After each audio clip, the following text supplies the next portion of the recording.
I think when people play the game, when they understand what we're really trying to do, I think they're really going to appreciate the perspective that we're giving, because we're really trying to tell the mythologies obviously from a different perspective than what people are used to. It's a science fiction, action adventure, and that in itself is a twist, but there's going to be other things as well where people go, oh, I understand what's happening now. And then once that happens, they'll put everything into a new light, and I think gamers will really, really appreciate it. Baldur's role in 2 Human is kind of set up to be the savior of mankind, but I think one of the real strengths about Baldur is he's the character that you connect with and not only sympathize with per se, but he's the guy that you can actually relate to the decisions that he's making, and he's the guy that you mostly say, you know what, if I was in that role, I'd be doing some of the things that he does. Silicon Knights always aims to try and tell stories which have different perspectives and different outcomes than the audience is expecting. In the case of mythology, most writers will tend towards the most obvious characters. It's almost like a brand name recognition, if you will. And while we have Thor and Tyr and all the usual ones that you might be expecting, our choice of Baldur really opens up a completely new avenue of storytelling within the mythology, something that I don't think has actually been done before. Defining a main character is very, very difficult, whether it's defining the actor to play in a movie or defining a character and showing that personality and all the aspects of that character in a video game. It's quite a challenge.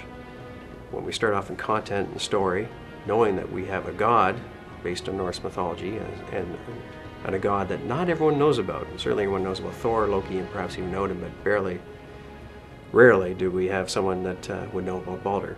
We chose Baldur specifically to be the main character because it's almost like he's the perfect spectator in this massive or epic struggle between the gods and the giants. Because Baldur's role in the mythology is so small, it's really more like the people who created the mythology are really using him just to describe a single point rather than a whole story arc. It allowed us to take more liberties with him. We could basically fill in all the details, make them up, and basically expand his character for the purpose of our game story. On a 3D front, it was quite a challenge, of course, to take the two-dimensional concepts and try to push it towards, is that still following true with the personality of the character? There's certain aspects of the personality that we had to exaggerate a little bit in the 3D world. One of the strengths of the Baldur character in 2 Human is that there's a variety of different classes that the player can take that are really strong variations and differences on Baldur. He's got a variety of different weapons he can use, from slashing sword-based weaponry to more blunt hammer-based weaponry. He can use different varieties, two-handed weapons, dual-wield weapons, so you can actually have a hammer and shield combo or 2 swords. Baldur's role in 2 Human is he is the catalyst for everything pretty much in the trilogy. And all the things that he does and a lot of the things that occur around him really cascade into these massive events that he's going to have to deal with and others around him are going to have to deal with. Even though it may not garner some of the attention in the mythology as some of the other gods may receive, I think people playing it from this perspective will say, wow, this is what it all would have looked like from this perspective. And seeing it from that makes it, I think, a really interesting experience for the gamer, and something, it's a story that we really want to tell and think is important, and I think people will appreciate. Making video games is always challenging, and you always find that when you work together on tough projects, that groups often get together and do various things. So we have guys playing hockey, we have volleyball. There's all kinds of interesting clubs that we have within Silicon Knights, so that people do to just blow off steam and to have a good time, while we're working on the games, which are so challenging.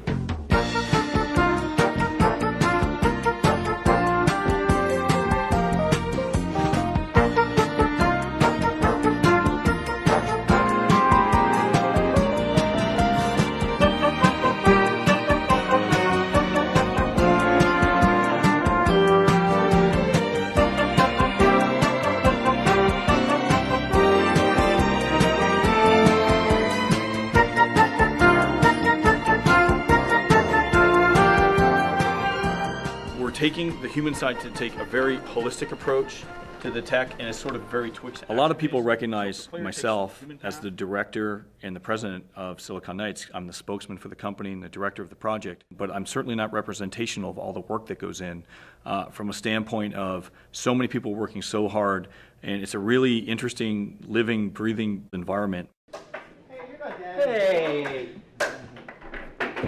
Get on the other side. Oh, Very competitive in foosball, ping pong, hockey, soccer. Okay, it's in your... Be mad, Max. I'll be Tina Turner. What is wrong with you? Max, I have zero confidence right now. I think as you see these documentaries are these film clips that you'll get to know a lot of us that way.